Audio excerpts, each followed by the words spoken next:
on, you're right, like investors felt like this is this is going to go to the moon. This is, going to skyrocket exponentially. And that hasn't really been the case.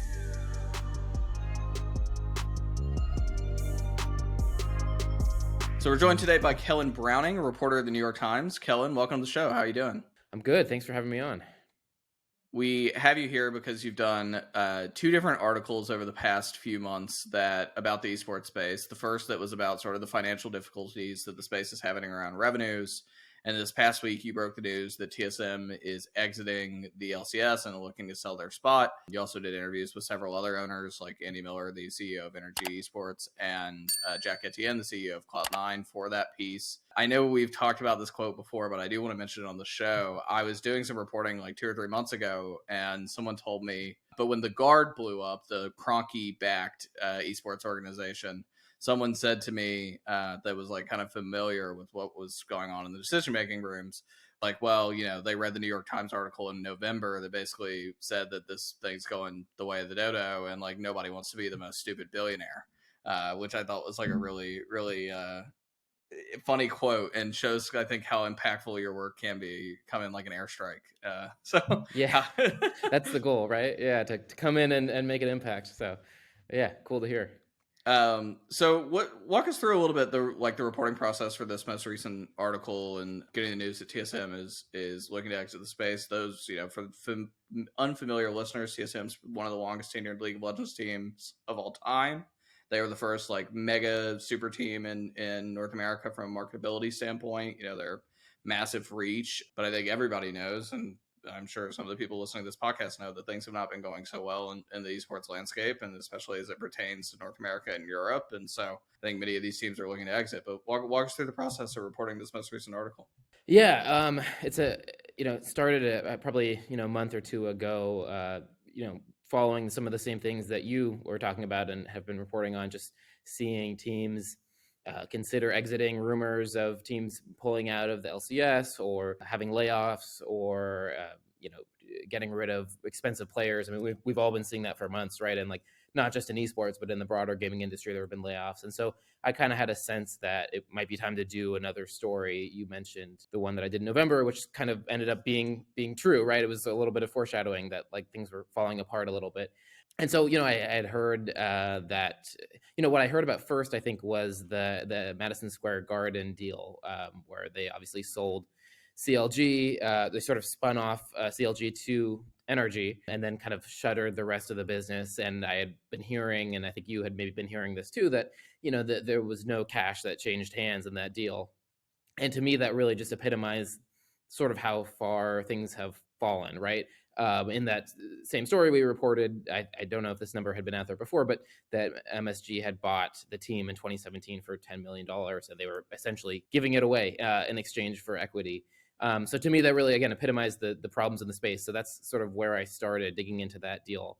And then also became aware, got some more detail on that, became aware of what was happening with TSM and that they were going to be pulling out of the LCS as well, which, like, as you mentioned, is a huge deal. Like, they're, longest tenured. And, for me, we could talk about this at some point. Like, I'm always trying to relate, for our audience, it's a general audience, right? And so I'm trying to relate these things back to, what, maybe a traditional New York Times reader might know, which is, the NFL, the NBA. So, I was sort of saying in the piece that TSM leaving is like, the Dallas Cowboys, like, moving to the XFL, or, the Golden State Warriors, the Boston Celtics pulling out. Like, it's a huge deal. So we obviously wanted to write about that news as well. And then the rest of it sort of just came together. I think it's one of those stories where you can see, the more detail you get, the more and more people come forward and tell you things or exchange information. And it just sort of became one where, actually, I think the day before our story published, there was the news that broke that FaZe Clan was doing another round of layoffs. So it's just sort of been a slippery slope. Shout out to friend of the program, Alexander Lee at DigiDay, so for the reporting around FaZe as well. Yeah, good scoop. I want to ask you a little bit. I personally have not been doing as much esports reporting over the past year because I'm transitioning, and on the record saying this, like transitioning into producing television and film and like building a media business here at Overcome. So, it's not as much as my life as it used to be back at my ESPN days, et cetera, but I'm still like relatively plugged in and hear other things before other people. But I have a lot of friends that are still kind of, churning along on the esports beat and trying to report on it, et cetera. And some of the frustration that I hear from them is basically that, no one wants to talk right now because the narrative is not good. There's not really much positive to be said about esports. I mean, you work at the Times, people generally pick up the phone for the biggest paper in America. But what is your experience of getting people to like be honest and truthful and forthcoming about what's happening? Yeah, it's a great question. I think it's a bit of a mixed bag. I think there's probably three camps of people that I'm talking to. One is they are still totally bullish, optimistic on esports. They're 100% in, and that's what they're expressing to me, and they genuinely believe it. And that's totally understandable. There are people that are really optimistic about the space, and there's still plenty of positives, and we can get into those.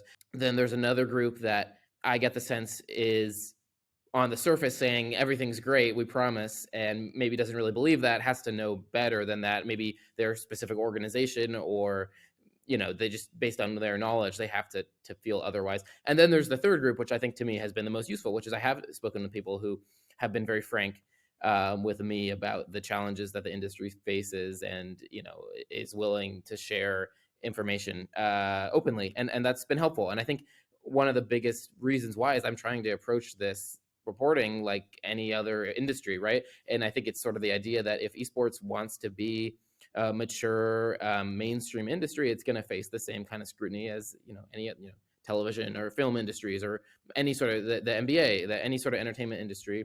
And that's going to include like tough questions about how are you going to make money, is our viewership's down, our revenues down. And so I think people understand, like, I'm not coming in to try to like trash on esports unnecessarily. I'm trying to sort of give people an accurate picture of what's going on. So I think that's part of it. And I will say that Riot has been, with me at least, like very open and very honest, at least in interviews I've done, about the challenges that they face. And they've been very frank that, like, in the story, I think they said, we're really feeling the pressure.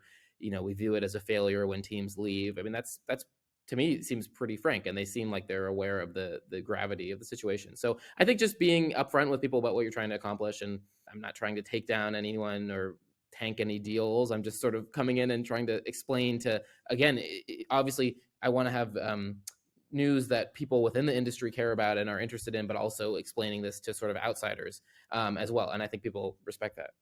I think one thing I'm really curious about with your work is, you report on tech across the board. You're not just hyper focused on video games, etc.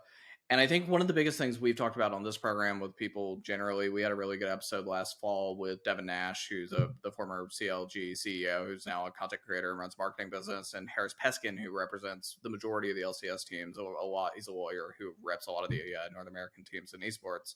And one of the biggest issues that we talked about there, and generally one of the biggest problems it is, I don't think it's that necessarily there isn't growth to be had in esports. I think the biggest problem is that the funding exceeded sort of where the growth could keep up, right? And I think what you just said earlier, you said that, reporting on entertainment industries in general, this is an entertainment industry. But for a long time, at least in my reporting and my experience, a lot of people have framed esports as a technology industry from the valuation perspective. They're raising on, I'll explain venture capital just a little bit here to kind of couch to people that aren't familiar.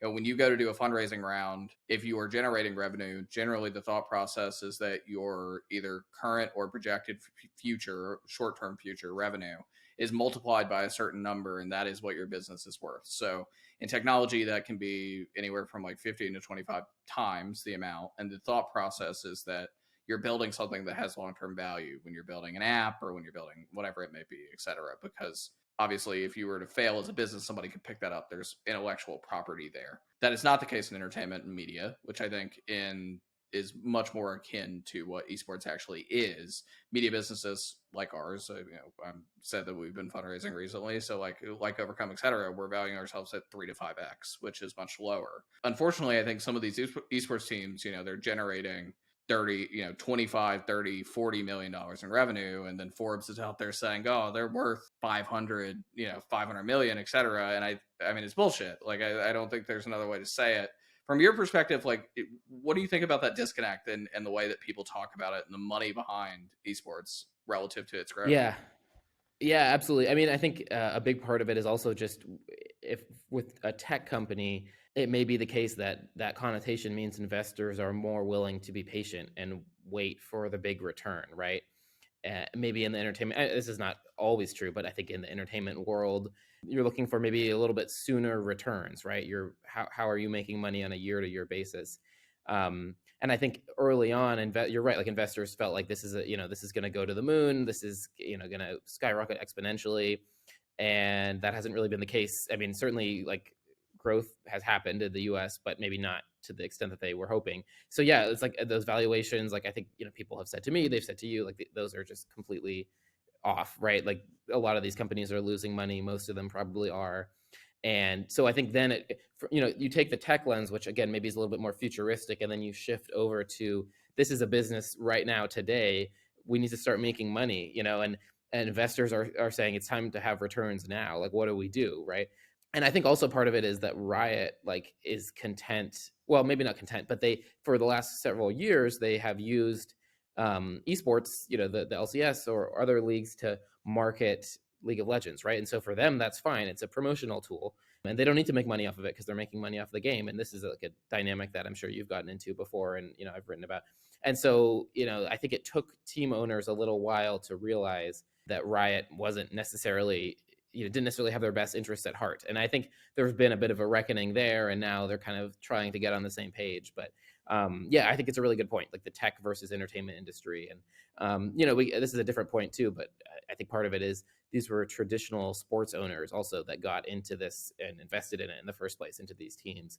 And so they sort of thought like the same ways that we make money in traditional sports will work here, and that hasn't been the case. So I think it's just been like a bit of a recalibration. Yeah, I think really important for the listeners to understand the differentiation of what types of investors. The venture capital backed. Venture capital is very like high risk, high reward, right? Like a venture capital or venture capitalist or a firm is the type of people that invest 100, into 100 different things, and if one of them pans out, it doesn't matter if the other 99 are a dud, right? Because like hopefully the one panned out so well it covers all your losses for the other one. That's the general venture capital model. A lot of the venture capital backed esports teams have been extremely like in very precarious positions because they're expecting these like 3 to 5 year type returns. Like I think of Immortals when I say that. Immortals has been generally venture capital backed for a long time. Their chairman is Meg Whitman, who's formerly the head of HB, and was notably involved in Quibi. But they have a ton of different VC firms on their cap table. Is different than, say, for example, FlyQuest, which has been owned by back-to-back two sports owners. First, Wesley Edens, who's the co-owner of the Milwaukee Bucks, and then now the Viola family, who own the Florida Panthers hockey team. And those types of people, at least in my experience, the family office types, those the families, etc., are more patient. I think that they're willing to like let it see out. There's some like value in there, this potentially being an asset down the line, you leveraging against the asset to get loans and other ways that you can use those things. But intrinsically, I think there's, and we've talked about this plenty on the show, there's just bigger growth problems for the entire industry, and the revenues just aren't keeping up. And unfortunately, I mean, it's not the topic for this show, but I think partly it's the audience is just like not super valuable. Like there's some recent study last year that said like the value of an esports audience has like a $5 a year type spend per fan, which is awful compared to sports, which is like 50 to $60, right? And way more value in a sports fan than an esports fan. Yeah, and we can get into that too. I mean, those are some of the reasons why what you're trying to monetize in traditional sports isn't working here, right? Like, even I went to the World Championships last year in San Francisco for League of Legends, and the crowd is great. Like, it's electric. There's tons of people. The viewership numbers are good. But then the question is like, why are they struggling to make money? But you dig into the numbers, and a lot of them are Chinese viewers, which again, it's not really helping out sponsors or advertisers in the US. So that's one problem. I think ticket prices are lower, obviously, than if you're at a Warriors game or something. So there's another problem. Like, it's just a whole, you go down the line, like it's hard to build fans in different cities, right? Because most of the players are living in Los Angeles. Most of the competitions are in Los Angeles. And like, you just go down the line, and like you say, there's plenty of traditional sports investors in this, and they're patient. Some of them are. I mean, Madison Square Garden obviously was not, because they sold their team, but they're patient, but they also maybe don't know exactly what they're doing with this asset, right? Like, they're not sure how to monetize it because the things that they were used to doing in traditional sports just aren't working here. Well, I think some of them like had some early success, maybe validated their points. Like when the Madison Square Garden company bought CLG in 2017, like they had some really talented. I know some of these people, and we at Overcome Disclosure work with some of these people. They're no longer at MSG, but they had some really talented salespeople that come from the sports side, were interested in video games, like knew the space decently well, were et cetera. They were able to go sell the people that sponsor the Knicks or the Rangers, et cetera, on CLG type deals. I think the problem is, and we're learning this more and more, is that like the esports fan, Richard Lewis is much more aggressive in the way he says this to me, but like they're kind of entitled. They don't really like advertising. It doesn't really have a meaningful impact on their consumer behavior. They don't convert from advertising.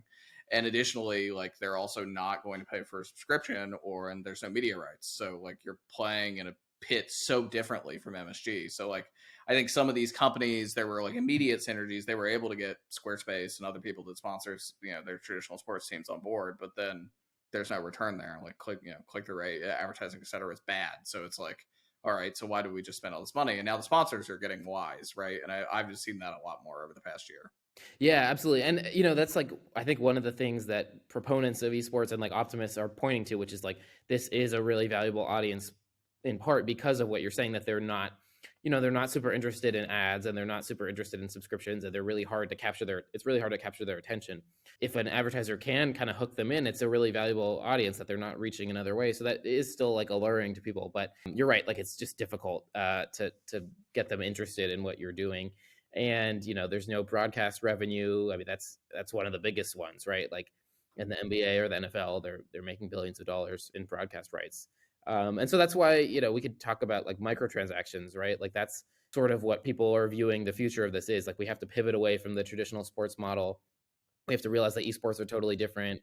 We're not making money in a traditional way, and we need to, essentially sell items in League of Legends and other games that are themed around, Valorant World Championships or, the League of Legends World Championships, and try to make money that way. And it seems like they're making some amount of money from this. I think, we had a statistic in the story, like 40 million last year from Valorant, and half of that is going to teams. So to me, this is like a question of, can that source of revenue replace these other avenues that they're missing out on before kind of, investor sentiment, goes negative and the money kind of dries up. I don't know if you think that's a viable model. That's certainly what like Riot feels. So yeah, I think it's viable. I think it's just mostly, I think I said this the other day in a story, and I think got some compliments on it. I think of like esports as an upside down pyramid a lot, where it's like you have casual gamers at the widest part, again, turning it upside down, the widest part, which would be the top. And those are the people that like anyone could be included in that. Like you could be somebody that plays Candy Crush, could be somebody that plays any mobile game, etc. Like those people would be casual gamers. And then like esports fan, hardcore fan, the one these people are trying to monetize at the very bottom. And there's like layers to get to that. There's like, you have to play games X amount of hours, and like you slowly get down there.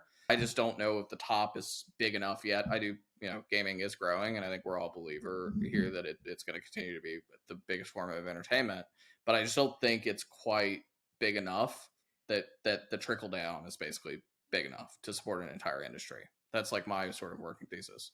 I like that. I mean, it's interesting, and it's a good graphic demonstration of it. But the NBA has the same problem to a lesser extent. Like even now, like they're having trouble getting younger viewers that are NBA, maybe casual NBA fans to actually watch the TV broadcast. Right? You can consume everything on Twitter, and you think everything about the league, but you're not actually paying for ESPN, or you're not watching ads. So everyone is struggling with this, but maybe esports most of all. And like part of it might also be maybe they need to broaden the audience, right? Like maybe the games that are the most popular need to be ones that are more appealing to the everyday gamer or the everyday fan, just to bring in more people. I mean, I don't watch very many esports at all. I'm not, as you mentioned, I'm not super deep into the space because I'm covering many different beats, and so like I went to the World Championships, and I consider myself to have pretty open mind. Like I play video games occasionally, and I'm covering the space, but I was, to be honest, like I was watching the match, and like to me it was like a foreign language. So No, I completely agree. I think that's why like Prime and I, the producer for this pod, like we're super bullish on things like fighting games and Rocket League and some of these other things that are like super accessible. The base concept is really easy. It's easy to understand, difficult to master. That's what makes like a good sort of any game, not a video game, but like sports are the same. It Right. bad. It makes more intrinsic sense to people, right? They can pick it up, and if you're somebody that knows almost nothing about esports or video games, I don't know, maybe if you want to attract an older audience, like it has to be something that can hook them in and isn't super complicated to explain. Yeah, but I would say even traditional sports is the same. Like you can watch a game of football and then like go throw a football in the backyard, and you don't have to be like, MVP level player to enjoy it, right? Like again, barrier to entry extremely low, but sort of difficult skill to master and become a professional athlete like very very high. And I think like unfortunately League of Legends is one of those games where it's not a fun player experience if you're not decently good at it, right? Like if you're a bad player, it's actually really really awful to experience. And I think that hurts the player base more generally. Getting back on topic a little bit, I want to talk about sort of some of the bigger macroeconomic trends and like who, because you reported in your story that TSM's trying to fetch a price of $20 million for their LCS slot. I remember having reported on sort of the franchising process in 2017 when all these various different acquisitions are happening. I believe, if my number count is right, Riot had close to 200 applications for the LCS, and they were extremely selective. Some of the names I remember that got turned away were the Complexity Gaming was one of the ones that got turned away, which was backed at the time by Jerry Jones and the Goff family in Dallas. Dallas Cowboys owner Jerry Jones. The Chicago Cubs got turned away. Their application also got declined, and so like Riot was turning down some very serious, sports franchise for the 10 that they ultimately selected. And now I think it's the inverse problem. I think there's like not really any buyers in the pool. Nobody really wants to buy it. How do you feel about TSM's odds of being able to get fetch $20 million out of someone? And if you had to predict like who it might be or what type of person it might be, where do you think that comes from? Yeah, it's a good question. I mean, it's definitely more of a risk now, right, than it was, a couple years, 6 or 7 years ago, right? Because I think there's just more acknowledgement that the space is struggling. It seems like there are still interested parties. There are groups that do want to get into LCS and maybe feel like they have the money to do it. I mean, that's the question, right? Who has the money to do it? I don't really know who exactly. One party that I heard that had been in talks, maybe just initial talks, was Dark Zero Esports, which has some sort of institutional money, has some Backed by financial. Scott Duncan, the heir to Enterprise Products, which is an oil company in Texas, and so I think he's worth like $7 or $8 billion. So yeah, Right. decent amount So of money. exactly, and so my understanding is they're not probably a serious contender at this stage. I mean, that could obviously change because this is all ongoing, but that kind of shows you an example of the type of player that might still be interested and willing to get into this space, right? If you're a billionaire, or if you're maybe you've made your fortune in other ways and you're a traditional sports owner, there's still reason that you might want to get into the space because maybe you're going to lose money for a couple of years, but it's no big deal and you can write it off, right? So that's part of it. Although what I've also heard is that because the industry has contracted somewhat, it might be more gaming endemic groups or media companies rather than traditional sports companies that are looking to buy the TSM slot. So I don't know too much more detail than that, but I mean, it sounds like there are interested parties. Like the question is like, what price are they interested in for, right? Like, is it 20 million or does it end up being much less than that? Like we talked about the MSG deal, and that was for no cash at all. So if they can get a big sales price for it, I mean, that's certainly a sign that there's still a lot of interest in getting into the LCS. What do you think's next for TSM? And I say that not just in the context of like walking away from this slot and like moving out of North America where they've been for more than a decade.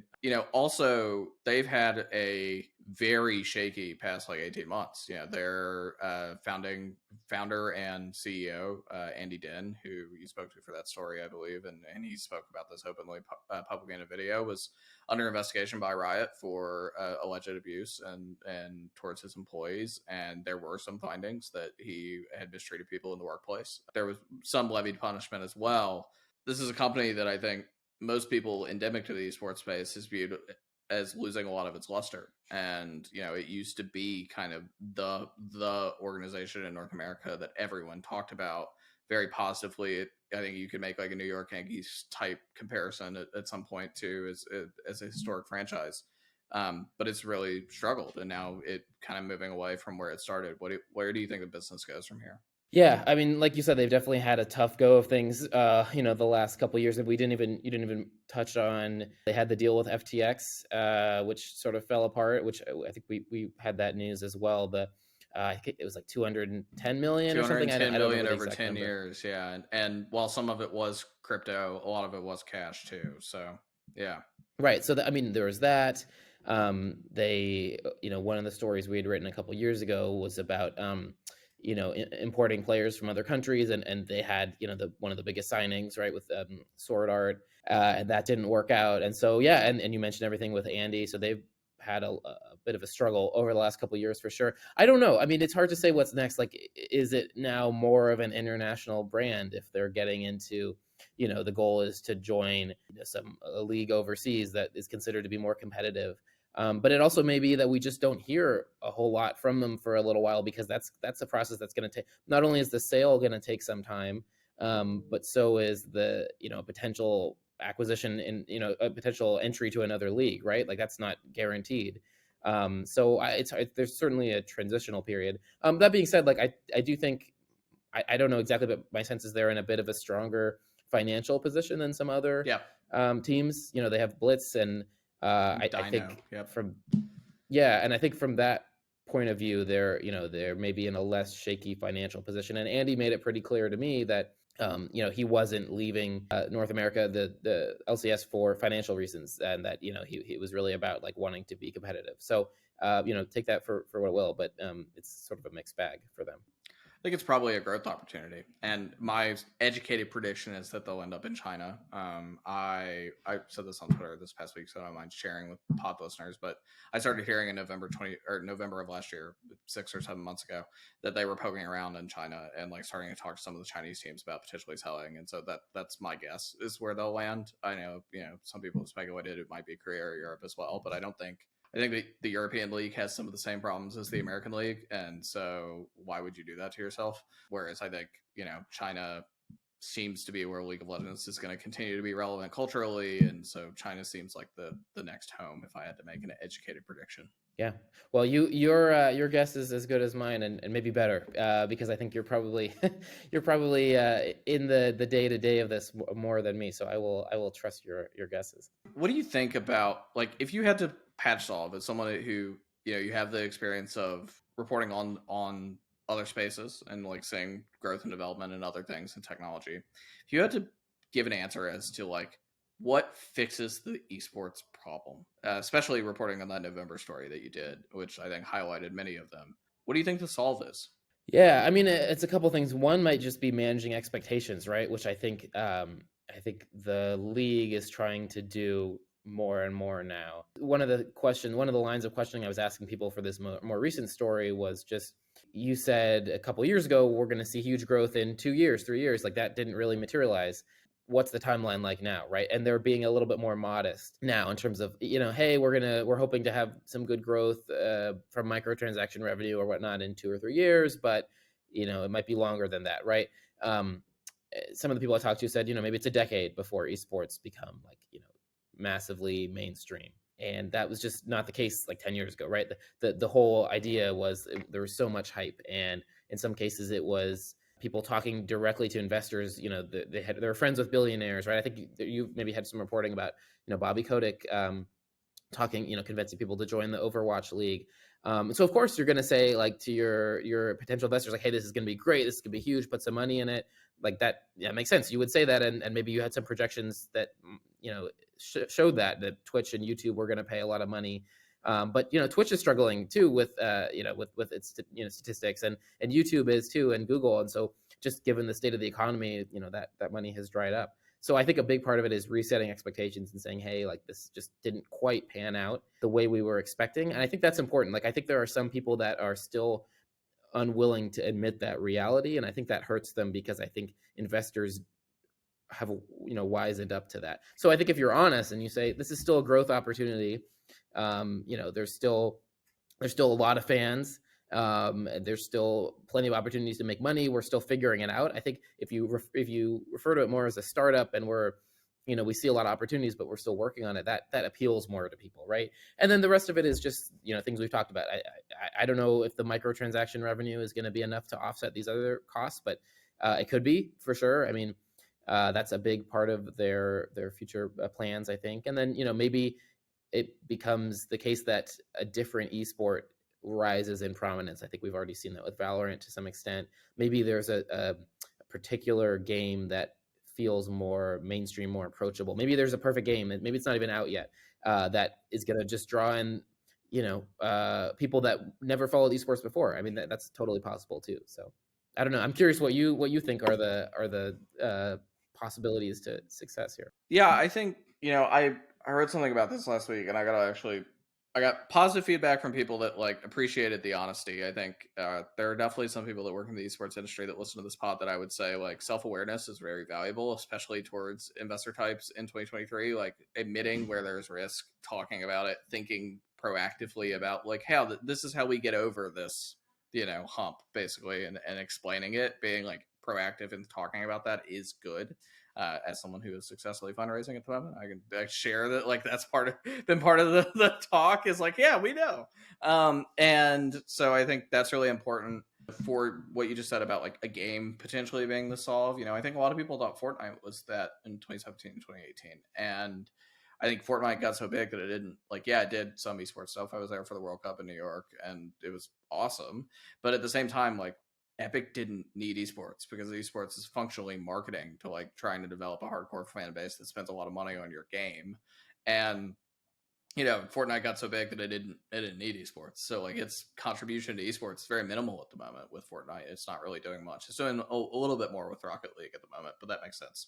And so I don't know, if there's a game that another video game, as there has been single player games over the past 2 years that have gone this supernova. I'm thinking of Elden Ring when I say that in particular. That's just been super culturally relevant.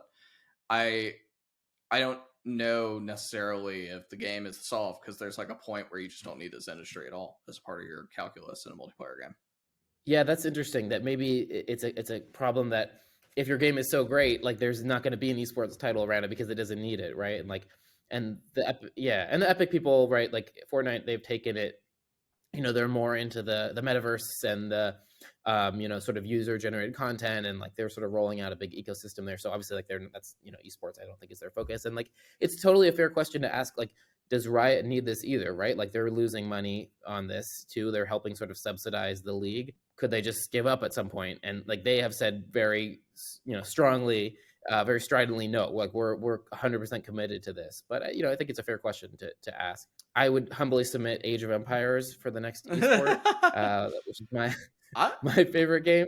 I love another RTS esport generally. I'm a StarCraft guy. I love StarCraft. It's obviously not super popular. I laughed when you were answering that because you made me think of a moment that I was a part of. It had to be 2019 because it was pre-pandemic. When I was living in New York, I went to this Samsung hosted breakfast party thing with executives in the games industry and some folks from Samsung. And one of the speakers is Strauss Zelnick, who is the CEO of Take-Two, the company behind Rockstar Games, Grand Theft Auto, Red Dead Redemption, etc., as well as the 2K games, the sports titles, etc. Strauss made, I'm paraphrasing, I don't want to say I'm quoting him verbatim, it's been a little bit, but made a kind of a snide-ass comment about kind of everybody investing in multiplayer games and esports and how it will make your studio bound to fail. And it was primarily a shot at Blizzard, certainly a shot at Riot, I think, too, a little bit. And I think that's, obviously they have successful multiplayer games and things like 2K, NBA 2K, etc., that do really good sales numbers every single year. So, yeah, I think it's an interesting problem to have where it's if your game's at scale, why the hell do you need this?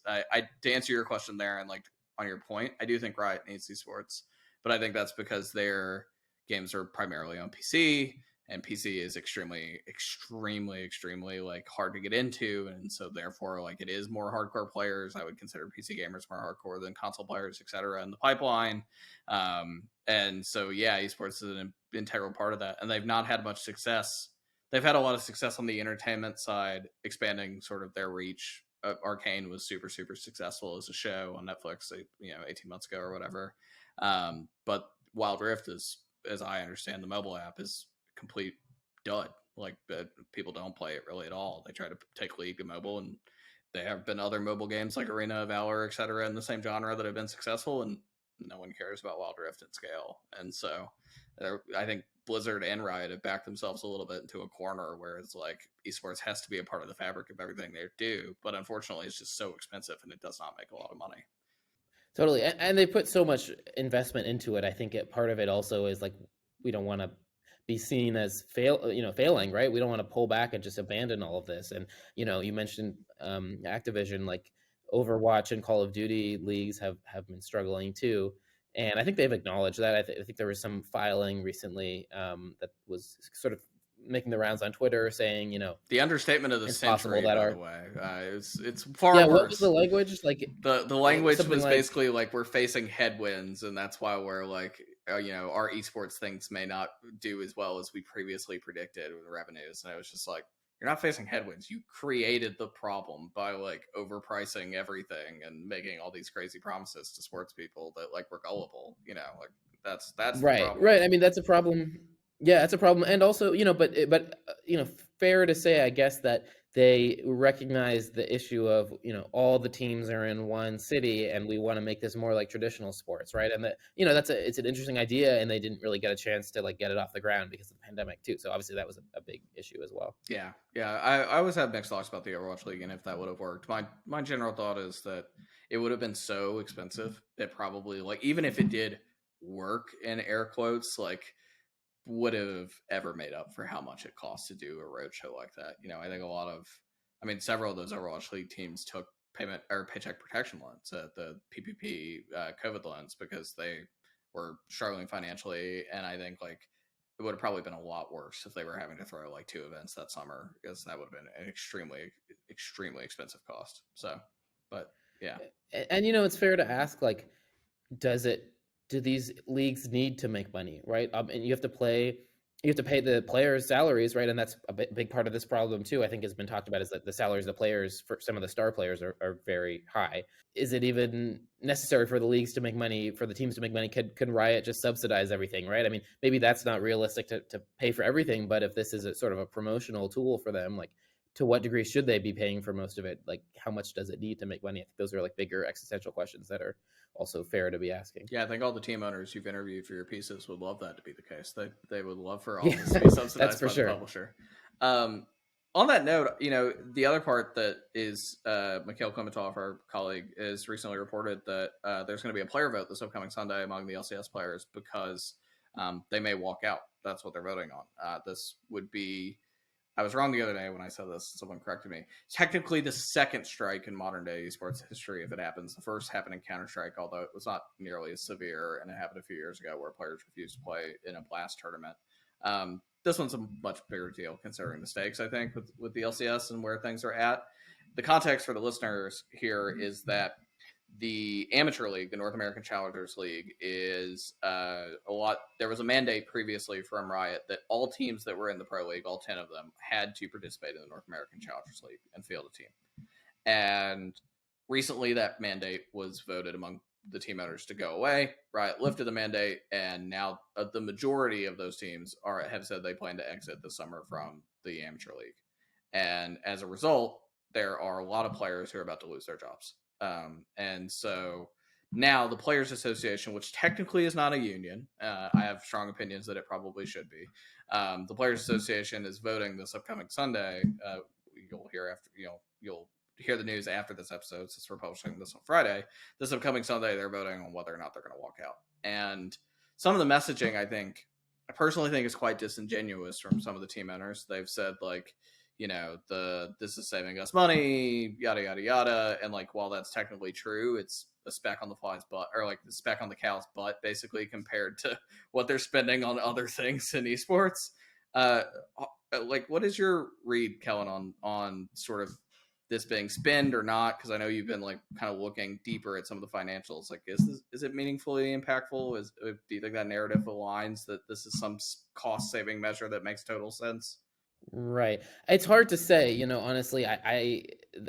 Most of my reporting for that story I did a week or two ago sort of was done before this news came out. So I haven't dug too deeply into how much money they could be saving. I mean, obviously, like you said, they say this is like a lifeline for them, right? And I know they've been asking for this for some time, from Riot, and finally got their wish. Um, I don't know, I think, well, just going, this is pivoting a little bit, but I don't know if the strike itself. It's sounding like to me that it could be a bit of an uphill battle to get the majority needed. I don't know if you've heard similar things, but um, this is there's a lot of international players that maybe this is not their priority, understandably. And there are teenagers maybe that just need to be educated about this. So it's sounding to me like it could be a bit of an uphill battle to get this off the ground. But if it does happen, I mean, we might then eventually learn a little bit more about the actual financials. I imagine the more prolonged this is and the bigger headache it actually is for Riot and for the teams, I think that's when some of the financial statistics might come out, right? But at this point, it might just be the starting point to sort of organize collectively and get a sense that, like, hey, we can make an impact here. We don't have to just listen to the teams and to the league. Yeah, I do think you're right. I'm very pessimistic that the vote will vote through yes, because I think generally a lot of these players are very self-interested. I don't think especially the top earners, because what's going to happen is the top earners are going to have to forfeit for the up and coming guys. I think the biggest detriment in all of this, because we don't talk about this on the show, the biggest detriment with the NACL being gone is that the path to pro for League of Legends is basically eliminated. And without a path to pro, you're never going to grow. We were just talking about like how you grow on that upside down pyramid, right? And how you get more people into the game. And it's like, if there is no future career path, if there's only 50 players that are professionally employed by like legitimate organizations in all of North America instead of the 100 that it's been over recently, you're literally cutting the jobs in half. If that's the case, then you're in a spot basically where, like, why would any young person that is good at this game want to pursue this as a career? Why wouldn't they move on to another game? Why wouldn't they just do something else in their lives? And I think that's the detriment here. But I'm always been very pessimistic that a player, and you mentioned Sword Art, like I reported that same year on another deal that was like $2.7 million annual average. Also, salaries aren't that crazy at the moment there, but some of them are still seven figures. And I struggle to see a world where some of these players making high six, low seven figures are like, yeah, I'll forfeit that pay to like help a guy that is 16, 17, 18 years old and is trying to make it. I doubt that. I'm very pessimistic about that. Totally, and it's maybe a bit of a vicious cycle in that the less investment in North American esports and developmental leagues there are, the more players are going to come from overseas, right? And they're going to have less interest or investment in the ecosystem here because they could go back to their home country. Like, you can't really blame them, I don't think, for not caring whether there's an American development league, because they maybe are from another country. Maybe they're only planning on being here for a couple of years. So it really is incumbent on the people here to sort of grow the developmental league. And there's been some investment in that, but it hasn't really panned out. And for me, again, I kind of going back to, I keep making the comparison to traditional sports, just because like that is an area that I know a lot about, and it's an area that helps me sort of explain these things to the audience that I'm writing for. But you look at the NBA, which has the G League, and that has been like tremendously successful, and they've really, I think, overhauled it and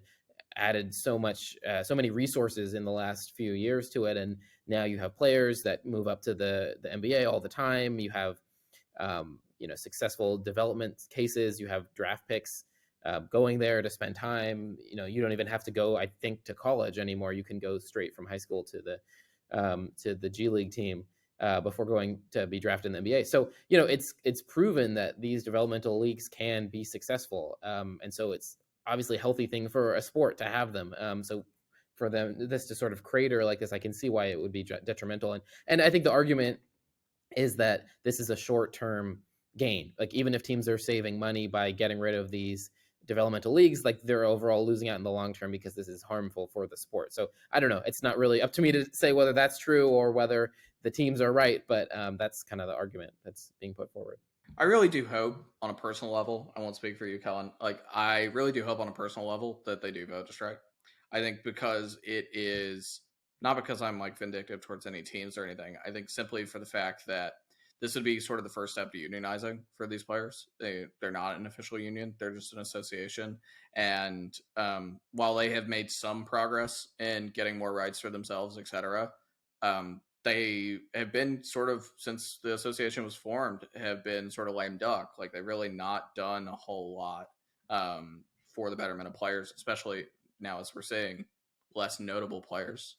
If you're a big player, double lift, impact, etc., you have a voice. You get what you want. You and your agent sit at a table and like can extract value for whatever because you're super relevant or you are a very good player and you increase your chances of winning very, very much. But I think, we're talking about the better good for everyone, like collective whole. And I hope that, like, if they do vote yes on Sunday to strike and they do that, I hope that that is the first step in unionizing, because I think it's really important for the players that aren't, that weren't here during the franchise era in 2017, 2018, 2019, and got to make all those millions of dollars, that haven't gotten to experience all the riches of the people before them, for the future of those people's careers, etc. And I think at this point, when you're dealing with a billion-dollar publisher like Riot Games, and you're dealing with like, VC and family office backed teams that have a lot of capital to deploy and good lawyers, etc., like the only way you win is collective bargaining. Like, the only way you get like a real table with the voice. And like, yeah, they've been paid a lot of money in the past, but that's not going to help the future players that didn't get to bask in all the money, basically. Mm-hmm. Yeah, I mean, it certainly would be a big news story, that's for sure. If it happened, I wonder to what degree are they influenced by the unionizing in the broader video game industry over the past year or two, or even the broader business economy. We've seen the sort of big push, labor push at Starbucks and all sorts of companies, but then also more recently in gaming companies, right? Activision especially has had cases of unionization. So I wonder to what degree they're influenced by that. Could this kind of action have been possible even a couple of years ago? I think they would probably say no. And even the Players Association itself was not nearly what it is now a few years ago. So it's definitely part of a trend, it feels like. The last thing I want to touch on, because you're a media reporter, and you know the space, is covering esports for the Times audience. I think one thing we've talked about on this program a little bit, and unfortunately we've had some people on the show right before they've gotten laid off, which sucks. That a lot of games media right now, in general, is going belly up, and there are a lot of jobs that are being lost. The Washington Post, the Times' biggest competitor, shut down their section launcher pretty unexpectedly in January. And my understanding of that situation is because Fred Ryan, their publisher, doesn't think it's worth investing in future audiences. Like, he'd rather double down kind of on what they're doing currently and what the Post does really, really well, and hire an opinion, etc., and rather than try to invest in a potential audience they may goad into the Post. We've also seen Vice is going bankrupt, and as a result of their financial issues, Waypoint, their section, which did some really good games reporting, is going the way of the dodo too. And so it feels very unique. Not that games media layoffs are new, but it feels very unique at this moment that there is a lot of like tumultuous waves out there for this entire space. As someone who, in your position is privileged to be able to like at least do some games reporting in your job, what do you think about generally the coverage for games? Because I'm personally am very, very worried about like honest coverage about this industry more broadly. Yeah, I think it's a huge challenge, right? I mean, clearly, like the mainstream publications have not quite figured out the formula that works for them, works for the reporters, and works for people in the industry. I think it's such a shame that obviously I know the people over at the Post, and like obviously more journalism is good, more coverage of not only game releases but also industry news, the lawsuits, the investigations. I mean, this is kind of goes back to what we were talking about earlier. This is an industry like any other, and it deserves to have accountability and good reporting. So I think it is a shame.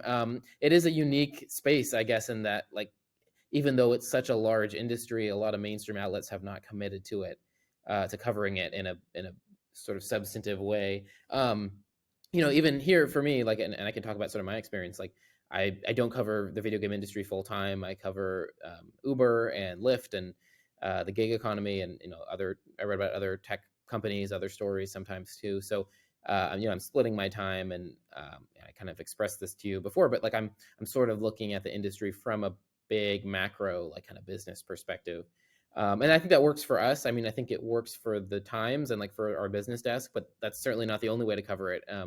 We have our culture desk has gotten more invested, I think, into covering gaming recently. They had a couple of stories about Zelda, timed with the Tears of the Kingdom release, and so that was cool to see. But yeah, it's it's in some respects it's like few and far between in some cases. And like I'm one reporter, I can't write about the entire industry and also cover other things too. Just earlier today, like there was some big Uber news, and I was writing about that. So it's a challenge, and the other part of it is just like it is in some ways like still somewhat niche to a lot of people, right? And like I think there's people reject that idea because when you're in this industry, it feels so important and big, and it is a huge industry. But for a lot of people, especially older people, they truly still do not know very much about video games, and certainly not about esports. And so I often find myself having to explain that not only to colleagues but to readers.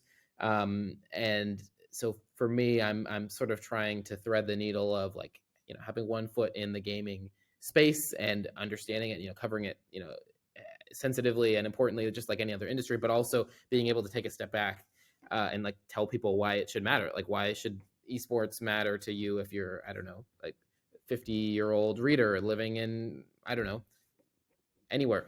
You pick a state, like it's you have to kind of struggle with that connection. When we're writing about esports in particular, I spend a lot of time sort of explaining what esports are, and that could probably be frustrating to people that are reading this that go like, yeah, we get it, like, okay, boomer.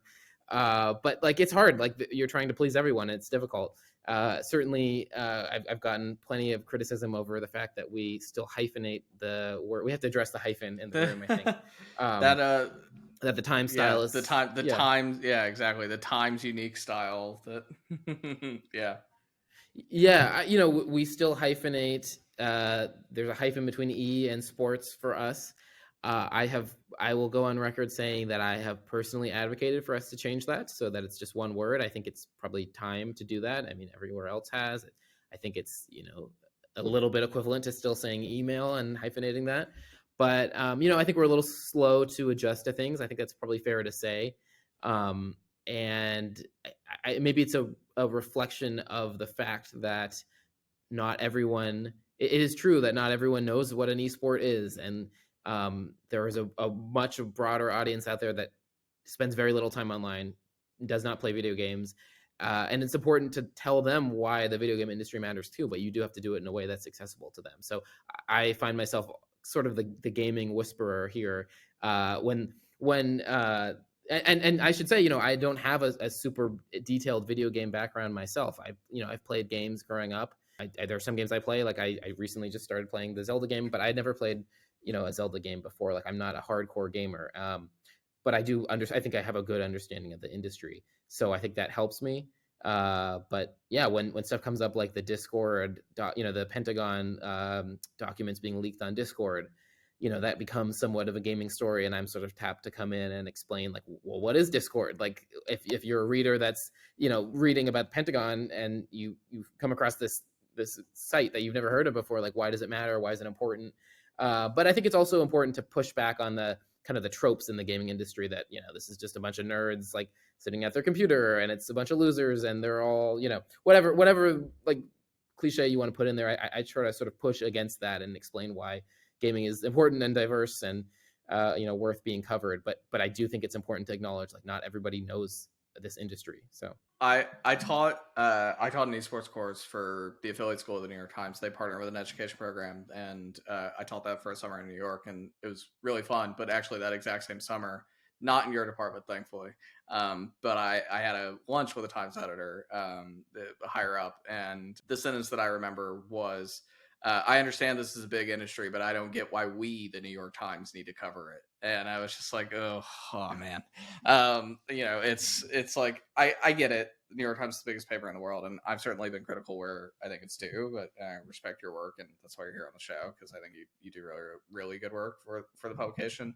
I think the biggest thing is just like balancing, like, all the comments on your most recent article, most of them are just like older folks who are like, who cares about this shit? Like, why is this on the New York Times, right? Like, but I think the counter flip to that is like bringing in new people who maybe aren't Time subscribers, bringing in new people who don't have the Times as part of their digest, etc., and showing them that because they're reading good games reporting for people like you, etc., on the publication.